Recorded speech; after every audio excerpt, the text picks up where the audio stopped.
வணக்கம் மக்களே, இது தேர்தல் திருவிழா.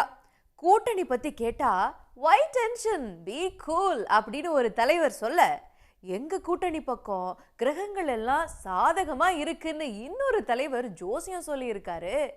கம்யூனிஸ்ட் கட்சி உடைஞ்சதுக்கு திமுக தான் காரணம் அப்படின்னு திமுகவுக்கே தெரியாத தகவலை அதிமுக முன்னாள் அமைச்சர் பேச, தன்னை அரசியல் இருந்தே ஒழிக்க பாக்குறாங்க அப்படின்னு இன்னொரு தலைவர் கவலைப்பட்டிருக்காரு. இது மாதிரி இன்னும் பல சுவாரஸ்யமான தகவல்களை இன்னைக்கு தேர்தல் திருவிழால பார்க்கலாம். அப்படியே டெய்லி வந்து கேட்ட கேள்வியே கேட்குறீங்க, எனக்கு தெரியல. முடிஞ்சு போன கதையை புரட்சித் தலைவர் எம்ஜிஆரும் நரேந்திர மோடியும் ஒரே சிந்தனை கொண்டவர்கள். கற்பனை வாதங்களுக்கெல்லாம் வைகோ பதில் சொல்ல மாட்டார். ஸோ கூலா இருங்க, நோ டென்ஷன், பி கூல். காலங்கள் செய்யாததை கிரகங்கள் செய்யும். தனிப்பெரும்பான்மை பெற்று திமுக கழகம் ஆட்சி அமைக்கும் போது இந்த கோரிக்கைகள் எல்லாம் எடுபடாது. பொய்யா பேசுவது, அவங்களுக்கான நியாயமான தீர்வு கிடைக்கணும் இருக்கு. எட்டு கட்டி பேசுவது, அதெல்லாம் முடிஞ்சு போன கதையை ஏளனமாக பேசுவது. No tension, be cool. தேர்தலுக்கு ஒரு வருஷத்துக்கு முன்னாடியே நவம்பர்ல, டிசம்பர்ல, ஜனவரியில இப்படி கூட்டணி எப்போங்கிற கேள்விக்கு பதில் சொல்லிட்டு இருந்த தலைவர் ஒருத்தங்க பிப்ரவரி மாசமே வந்துட்டப்ப ஏன் தினமும் கூட்டணியை பத்தி கேட்டுட்டு இருக்கீங்க, அதெல்லாம் கட்டாயம் கூட்டணி அமைப்போம் அப்படின்னு பத்திரிகையாளர் சந்திப்புல கடுப்பாகி இருக்காங்க. யார் அவங்க? தலைமையில் இருக்கிறவங்களே இது வரைக்கும் நாங்கள் எந்த பேச்சுவார்த்தையும் நடத்தலை என்று சொல்லும் பொழுது, பத்திரிகையாளர்களாகிய உங்களுக்கு மட்டும் யார் வந்து ரெண்டு பக்கம் பேசுகிறாங்க என்ற பொய்யான தவறான செய்தி யார் சொல்கிறாங்க என்பது எனக்கு தெரியல. ஏன்னா அதுக்கு நான் சொல்கிறத விட அதுக்கு உரியவர்களே அதுக்கு பதில் உங்களுக்கு கொடுத்துட்டாங்க. நீங்கள் ஒரு கேள்வி கேட்குறீங்க, அதுக்கு பதில் அண்ணன் எடப்பாடியார், சகோதரர் நயினார் நாகேந்திரன், அதே போல் அமைச்சர் ஏவா வேலு அவர்கள் கொடுத்துருக்காங்க. அதனால் அந்த கொஷினை திருப்பி எங்ககிட்ட கேட்காதீங்க. எங்கள் மாவட்ட செயலாளர்கள், எங்கள் நிர்வாகிகள், தொண்டர்கள் எந்த கூட்டணியை விரும்புகிறார்களோ அந்த கூட்டணியை தான் இந்த முறை தேசிய முற்போக்கு திராவிட கழகம் அமைப்போம் என்பதை மீண்டும் இந்த நல்ல நாளில் உறுதியாக நான் சொல்ல கடமைப்பட்டிருக்கேன். எப்போ கூட்டணி அறிவிப்பீங்க என்று அடுத்த கேள்வி நீங்கள் கேட்பீங்க. உண்மையில் என்ன இந்த கேள்வி கேட்க வேண்டியது எங்கள் மாவட்ட செயலாளர், கழக நிர்வாகிகள், தொண்டர்கள் தான். அவங்களே கூலாக இருக்காங்களே, அவங்களே ஹாப்பியாக இருக்காங்க, அவங்களே நம்பிக்கையோடு இருக்காங்க.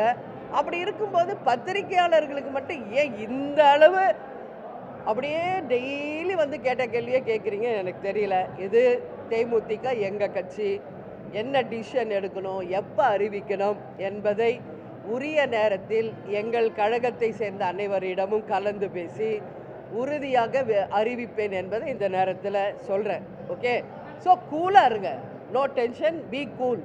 1964 இந்திய கம்யூனிஸ்ட் கட்சியை ரெண்டா உடைச்சது யாரு அப்படின்னு கேள்வி கேட்டு புது தகவலை சொல்லி கம்யூனிஸ்ட் திமுக மட்டுமில்ல தேசிய அளவிலையும் அதிர்வை ஏற்படுத்தி இருக்காரு அதிமுகவோட முன்னாள் அமைச்சர் ஒருத்தர். யார் அவர்னு பார்க்கலாமா? ஏன்னா எப்பவுமே கட்சியை பிரிக்கக்கூடியது திமுக. இந்திய கம்யூனிஸ்ட் கட்சியை ரெண்டா பிரிச்சுட்டாங்க, எல்லா கட்சியும் ரெண்டா பிரிச்சுட்டாங்க. ஆனா அது மாதிரி நம்ம கட்சியும் பிரிச்சுடுவாங்களோன்னு திருமாவளவன், சகோதரர் திருமாவளவன் இன்னைக்கு பேசாம இருக்காரு. நான் நேற்று கூட ஒரு புள்ளிவிவரம் சொன்னேன். இந்தியாவிலே தலித்துகள் அதிகமாக பாதிக்கப்பட்ட மாநிலம் தமிழ்நாடு என்ற புள்ளிவிவரம் வருது. அது பெண்கள் அதிகமாக பாதிக்கப்பட்டாங்க, இளம் பெண்கள் பாதிக்கப்பட்டிருக்காங்க, பாலியல் வன்கொடுமைக்கு ஆளாயிருக்காங்க. இதை கண்டித்து இவங்க எந்த நடவடிக்கை எடுக்கல. அப்ப இப்ப என்னன்னா ரொம்ப பவ்யமா திமுக கூட்டணி இருக்கிறது. கம்யூனிஸ்ட்ல எதுக்காக தொடங்கினது? கம்யூனிஸ்ட் ஏழை எளிய மக்களுக்கு போர்க்குரல் கொடுக்கறதுக்கு தான். அவங்களுக்கான நியாயமான தீர்வு கிடைக்கணும் இருக்கு.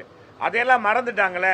தனிப்பெரும்பான்மை ஆட்சிய திமுக அமைச்சா அப்புறம் எப்படி ஆட்சியில பங்கு கேட்க முடியும் அப்படின்னு கேள்வி கேட்டிருக்காரு திமுக கூட்டணியில் இருக்கிற மூத்த தலைவர் ஒருத்தர். தனிப்பெரும்பான்மை பெற்று திமுக கழகம் ஆட்சி அமைக்கும் போது இந்த கோரிக்கைகள் எல்லாம் எடுபடாது, ஏற்கப்படாது. தனி மெஜாரிட்டி கிடைக்காவிட்டால், சப்போஸ் தொங்கு சட்டசபை கிடைத்தால் கற்பனை வாதங்களுக்கெல்லாம் வைகோ பதில் சொல்ல மாட்டார். பாமகவுல ஒரு பதவி நியமனத்துல தொடங்கின பிரச்சனை இப்ப யாருக்கு கட்சி சின்னம் யாருக்கு சொந்தங்கிறதுல வந்து நிக்குது. தேர்தல்ல ராமதாஸோட சேர்ந்து செயல்படுவீங்களா அப்படின்னு செய்தியாளர்கள் கேட்க அதுக்கு விரக்தியா பதில் சொல்லி இருக்கிறாரு அன்புமணி. என்ன சொல்றாருன்னு பாருங்க. எங்களிடம் இருக்கிற தரவுகளின் அடிப்படையில தலைவர் நீங்க தான் சொல்லியிருக்காங்க தேர்தல் ஆணையம். அதெல்லாம் முடிஞ்சு போன கதையை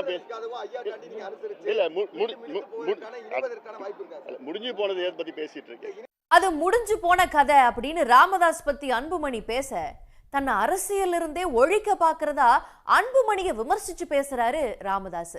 என்ன மட்டும் இல்லைங்க, ஜி.கே. மணியவும் ரொம்ப மோசமா விமர்சிச்சு பேசுறாங்க அப்படின்னு வருத்தப்பட்டு இருக்காரு. நடத்தி கொண்டிருக்கின்ற ஒரு கூட்டம், நாங்கள் அந்த கூட்டத்தை கட்சியிலிருந்து எடுத்து விட்டோம். அடிப்படை உறுப்பினர் பதவியிலிருந்து எடுத்து விட்டோம். அவரோடு சேர்ந்த சில ஒரு கூட்டங்கள் பொய்யா பேசுவது, இட்டுக்கட்டி பேசுவது, ஏளனமாக பேசுவது, மனம் புண்படும்படி பேசுவது, என்னை மட்டுமல்ல 26 ஆண்டு காலம் ஓய்வின்றி உழைத்து வருகின்ற ஜே.கே. மணி, கௌரவ தலைவர் ஜே.கே. மணி அவர்களை வசைபாடுவதை நாளும் தொழிலாக கொண்டு செய்து வருவது, இப்படி அரசியல் அப்படி போன அந்த பொய்யர்கள் கூட்டம் அரசியல் பேசாமல் என்னை அரசியலிருந்து ஒழித்து விட வேண்டும் என்ற நோக்கத்தோடு எதையோ பேசுகிறார்கள். காலங்கள் செய்யாததை கிரகங்கள் செய்யும். அந்த கிரகங்கள் எல்லாம் மோடி எடப்பாடி பழனிசாமி பக்கமா திரும்பி இருக்குன்னு ஜோசியம் சொல்லி இருக்காரு தேசிய கட்சியோட மாநில தலைவர் ஒருத்தர். அது மட்டும் இல்லைங்க, எம்ஜிஆர் கூட பிரதமர் மோடியை கம்பேர் பண்ணி பேசி கூட்டணி கட்சியினரான அதிமுகவுக்கே அதிர்ச்சி கொடுத்திருக்காரு அவரு. இதுதான் காலச்சக்கரம் சுழல் என்று சொல்லுவாங்க. காலங்கள் செய்யாததை கிரகங்கள் செய்யும், காலங்கள் செய்யாததை கிரகங்கள் செய்யும். ஆனால் அந்த கிரகம் இன்னைக்கு மாறி இருக்கிறது. இன்னைக்கு திசை மாறி கிரகங்கள் எல்லாம் நம்ம பக்கம் திரும்பி இருக்கிறது, மோடியின் பக்கம் திரும்பி இருக்கிறது. ஆனால் இபிஎஸ் அவருடைய பக்கம் இன்னைக்கு திரும்பி இருக்கிறது. அதனால் தான் கடந்த ஏப்ரல் 11ஆம் தேதி உள்துறை அமைச்சர் அமித்ஷா அவர்கள் வந்து இந்த தேசிய ஜனநாயக கூட்டணியை உருவாக்கினார்கள். ஊடக நண்பர்கள் இங்கெல்லாம் இருக்கிறாங்க. அன்றைக்கி கோயம்புத்தூர் போனாலும் மதுரைக்கு போனாலும் என்கிட்ட கேட்பாங்க. என்ன கேட்பாங்க அப்படின்னா, உங்களுடைய கூட்டணியிலேருந்து எல்லாரும் விலகி போயிட்டே இருக்கிறாங்களே, திமுக கூட்டணி ஸ்ட்ராங்காக இருக்கு, நீங்கள் எப்படி ஜெயிக்க முடியும்? ஸ்டாலின் 234 தொகுதியிலையும் ஜெயிப்பேன்னு சொல்கிறாங்களே அப்படின்லாம் கேள்வி கேட்ட ஊடக நண்பர்கள் இங்கெல்லாம் இருக்கிறீங்க. இப்போ நான் அதற்கு பதில் சொல்கிறேன். எங்களுடைய கூட்டணி ஸ்ட்ராங்காக இருக்குது. அண்ணன் இபிஎஸ் அவருடைய தலைமையில் அவருடைய கூட்டணி இன்றைக்கு கலகலத்து போயிருக்கிறது. புரட்சித் தலைவர் எம்ஜிஆருடைய வழியிலே வந்தவர்கள் அதிமுகவை சேர்ந்தவர்கள், நான் உட்பட. ஆனால் புரட்சித் தலைவர் எம்ஜிஆரும் நரேந்திர மோடியும் ஒரே சிந்தனை கொண்டவர்கள். புரட்சித் தலைவர் எம்ஜிஆர் பெண்களுக்காக எதையும் செய்வார். நரேந்திர மோடி அவர்களும் அதே மாதிரி பெண்களுக்காக, இளைஞர்களுக்காக, இந்த தமிழ் மொழிக்காக, தமிழ்நாட்டு மக்களுக்காக. மலேசியா நாட்டுக்கு போன பிறகு கூட அங்கே பேசுகிறார். என்னுடைய நாட்டில் தமிழ் மாநிலம் தமிழ்நாடு இருக்கிறது. தமிழ் மிக பழமையான மொழி, மிகப்பெரிய கலாச்சாரத்தை உடைய மொழி அப்படின்னு மலேசியாவில் போய் பேச வேண்டிய அவசியம் இல்லை. இது மாதிரி இன்னும் நிறைய சுவாரஸ்யமான அரசியல் கண்டென்ட்களோட உங்களை தினமும் வந்து தேர்தல் திருவிழால சந்திக்கிறோம். நன்றி, வணக்கம்.